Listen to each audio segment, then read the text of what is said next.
read out the newspaper headlines we have for you this morning. And just after that, we're going to talk about certain issues that really concern us, that really hits us this morning and really bite and hard on us. But we hope that things are going to turn out for the better. I hope so too. Okay, on the newspaper headlines this morning, I think we should start with the Nation's newspaper this morning. Okay, let me do that. On the Nation's newspaper this morning, we have the screaming headline: businesses hit by airlines flight delays, cancellations. Businesses hit by airlines flight delays and cancellations. All right, to have go ahead. On the Nation, I think we're having basically PDP APC clash over one party claim. Yes. This should be the current one. PDP APC clash over one party claim.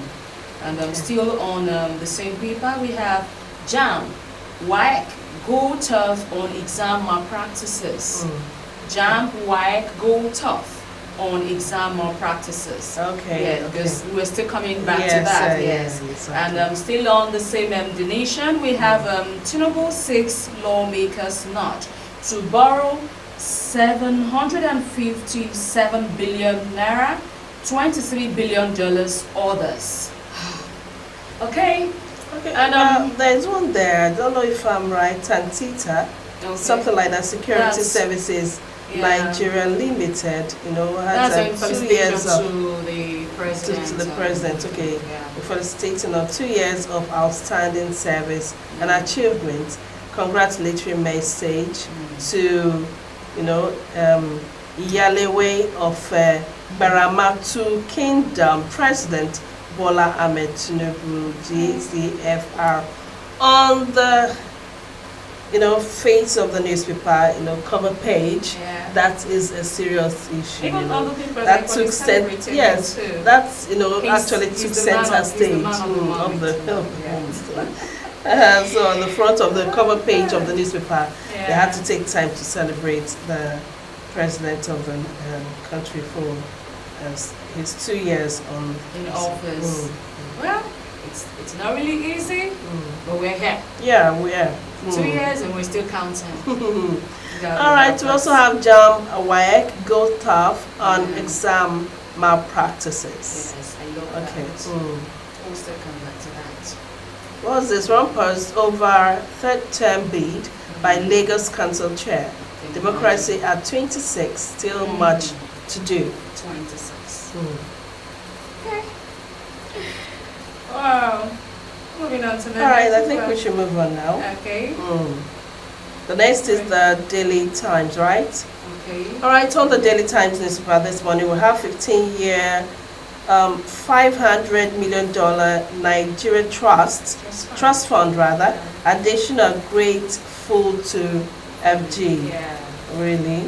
Yes. Gives account of 10 years stewardship on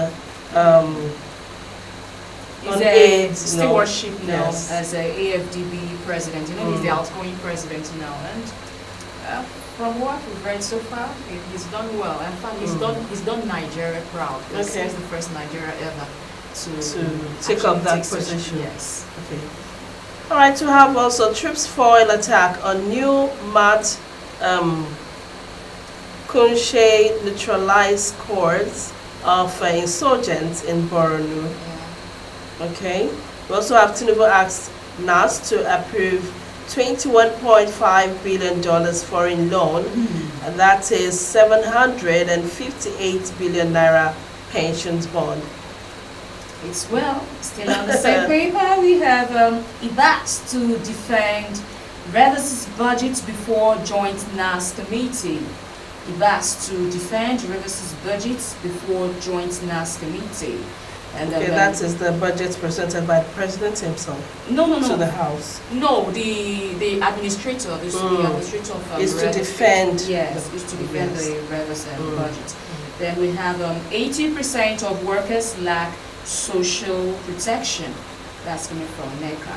80% of workers lack social protection. That you find it on page 9.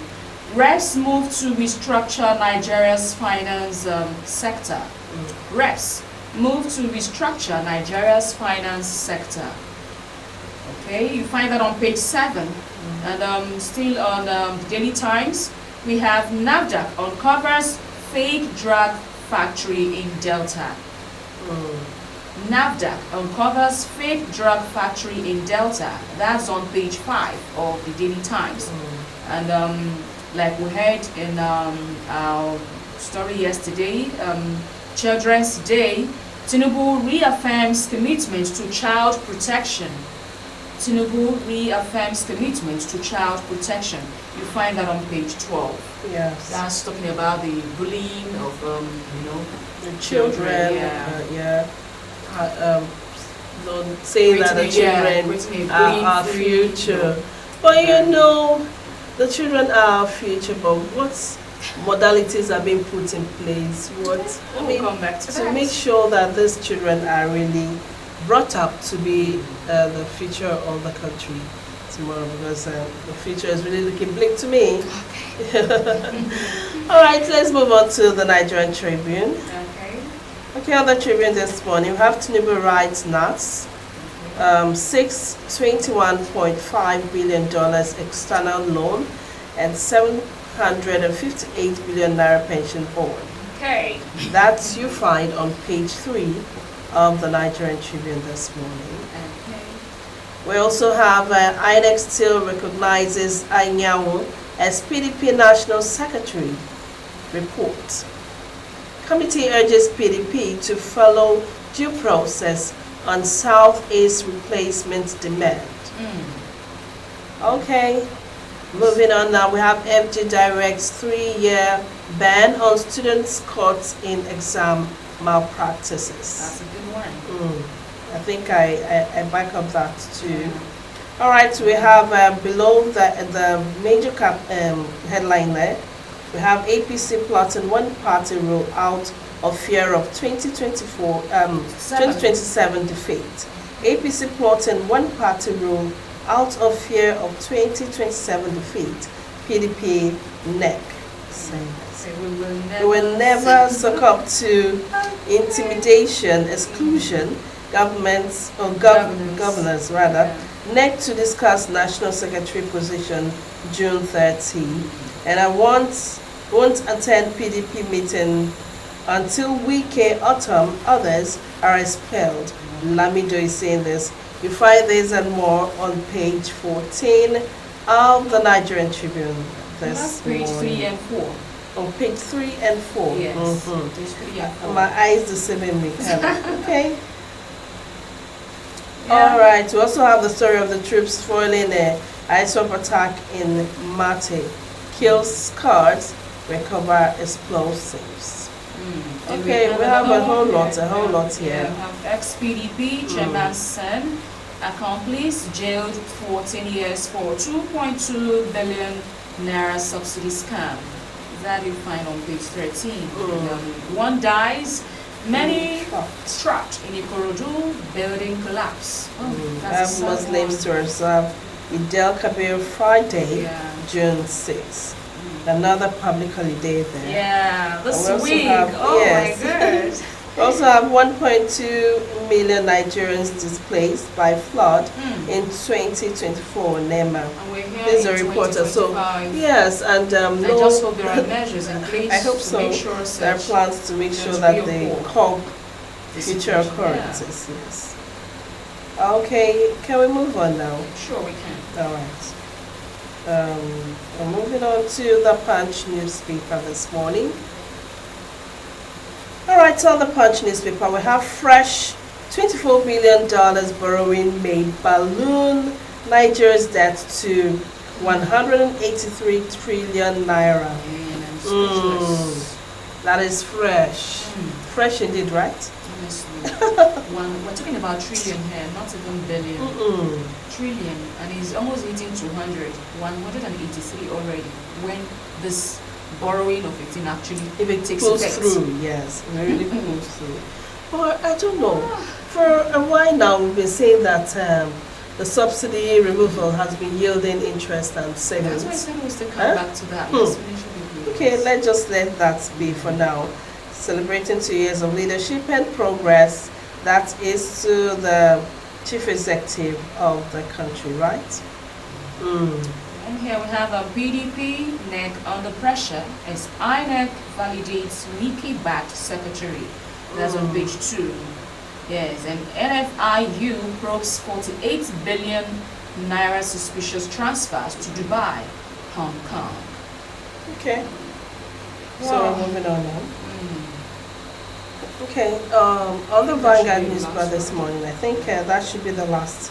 The Vanguard newspaper this morning. We also have the picture of the chief executive of the country. Okay, the commander of the Federal Republic. Yes, so we also have his picture there.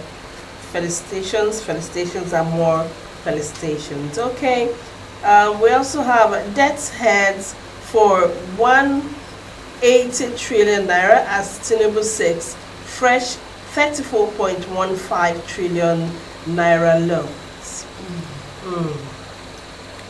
Okay. Just heave that sigh. Honestly, because hearing the amount involved. Well, I think we'll have to come back later for this. Or is there any... Well, that is the much we have on the headlines this morning. I think we should take a short break to let everyone, you and I and everyone out there, really digest all we have railed out to you this morning. And maybe Catherine and I can talk about the ones who are leaving us the most. Yes, okay, we'll go on a short break. When we come back, we'll do just that. Stay with us.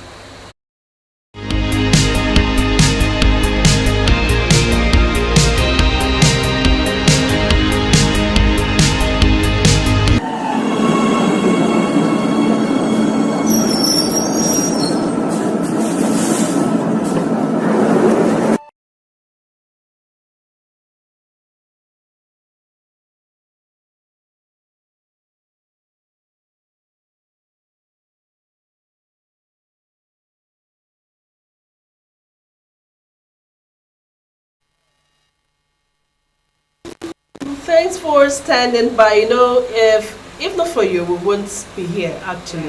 If not for you, we won't be here. And so we're so excited. We thank you for always standing by and doing this with us. Catherine and I have decided to talk about the particular ones that hit us this morning, the headlines that hit us. And guys, you know, when we started, I said I was super excited to be doing this morning. But when we went through most of the headlines, I mean, my smile gradually started fading out. But you know, I'm just a jolly good fellow. I can't just help but, you know, let that smile be. Because, you know, Nigerians always suffering and smiling. If you meet Nigerians anywhere where the happiest set of people, no matter how much the situation is biting, always find our way. You must always be there. Happy and gay, you know. I mean, we've just been fashioned that way. But, you know, there's certain things you just hear and you can't help but say, what? Like, are you kidding me? Catherine, let me just let you start. Because I don't want to be the one to start. First of all, I would say that of WAEC, JAM, and NICO, and all this examination body, you know, talking about 3-year ban. It's really a very good one. Yes, you know, they said this is the good news first. Honestly, yes, I love that. So this is a good one. This is a good one. So let's start with that, yes. Of course, I love that. It's really a good development because we've actually been like hearing about this examination malpractice everywhere. It's literally like something, in fact, it has come to like look, will I say, something beyond our control. Legal. No, you know, really? Well, it has almost looked as if it's it not has a been normal legalized. thing, you know, and a norm. A situation whereby you see a student who actually started with a particular school and getting to SS2. The child or his or her parents pulls that child or that student from the school and re-enrolls the child in another school. Maybe a village school or a school located in a particular area of, you know, where they can. It's solely for the purpose of that WAEC examination. An isolated kind of. Yes, and just like they call them miracle centers, just for the purpose of your child going having that one and sitting coming out with flying colors. Does it really make sense? So why, if we should continue like this, why do we complain of having even those who have gone through the tertiary institution coming out with nothing? There are some persons. I think this did not just start from the bottom. This started from the top.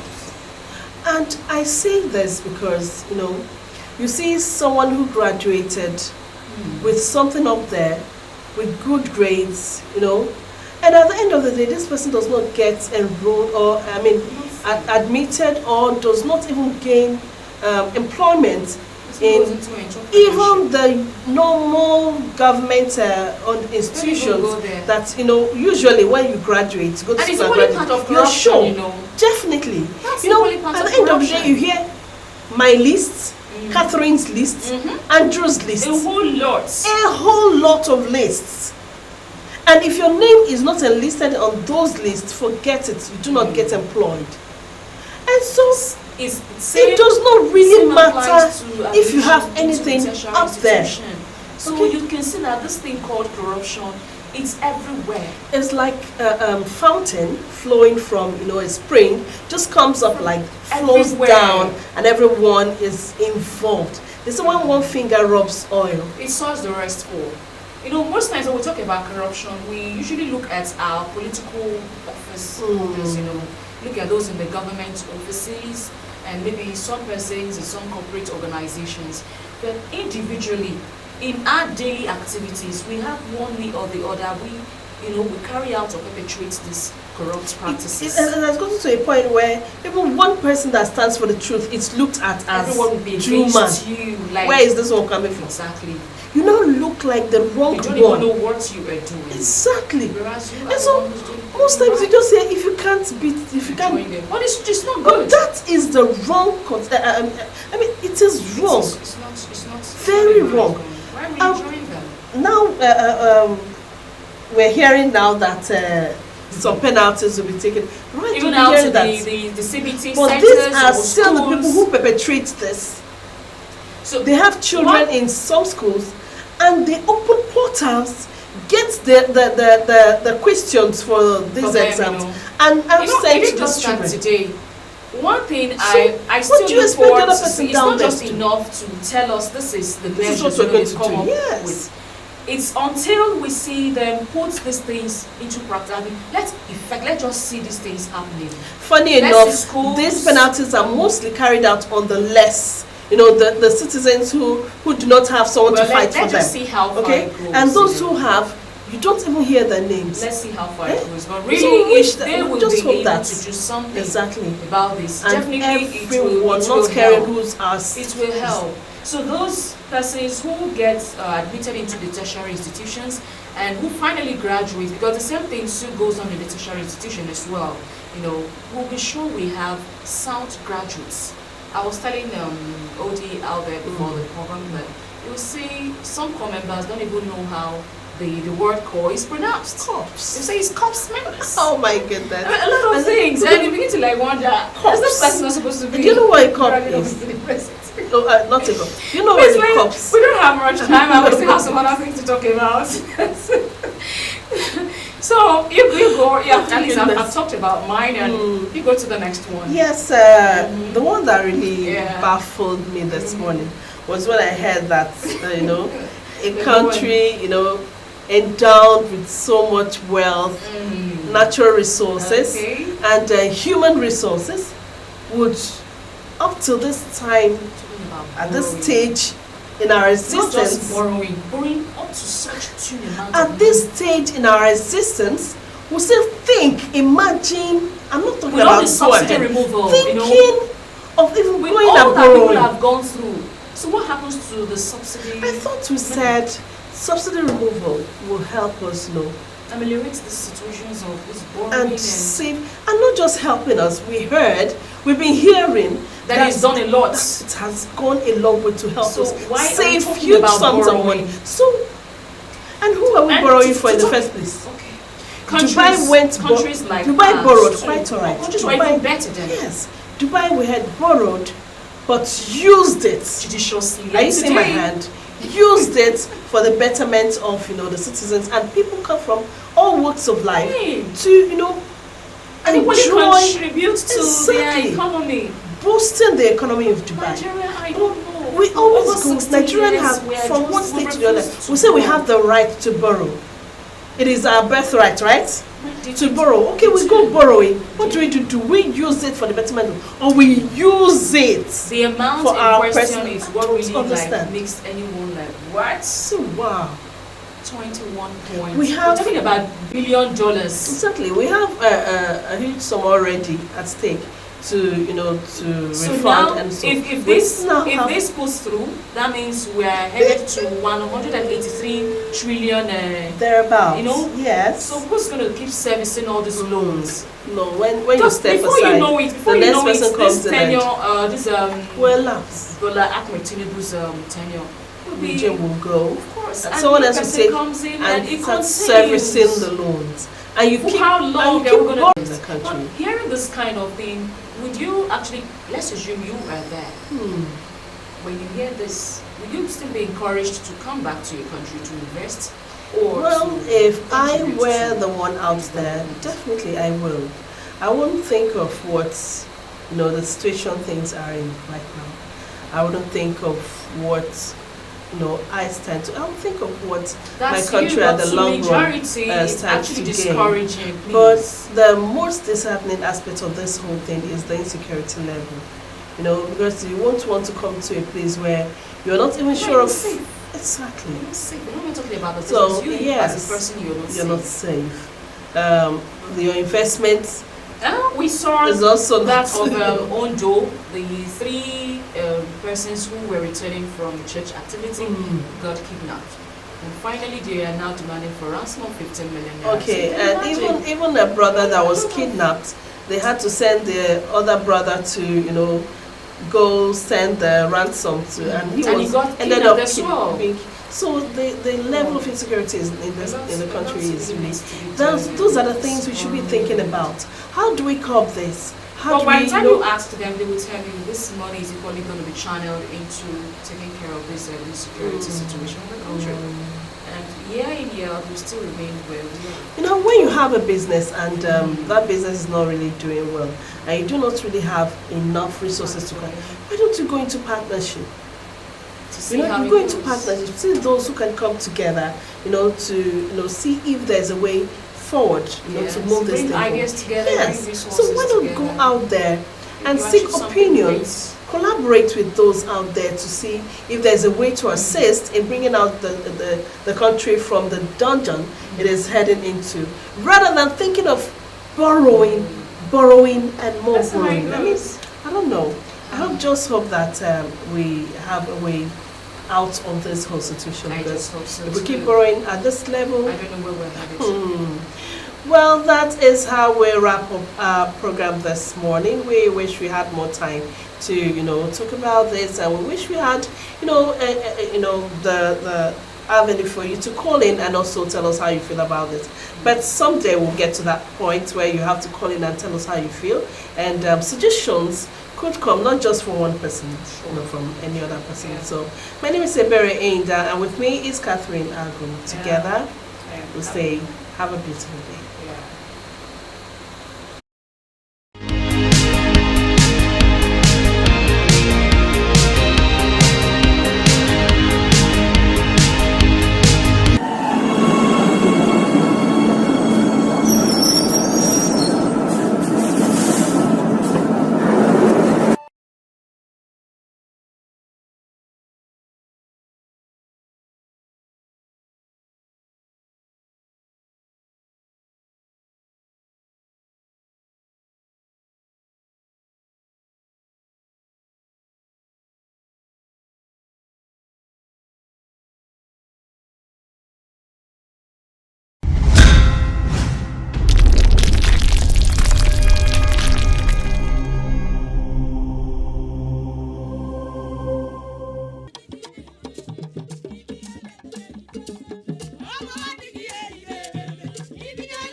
River State Television, reaching you at the grassroots.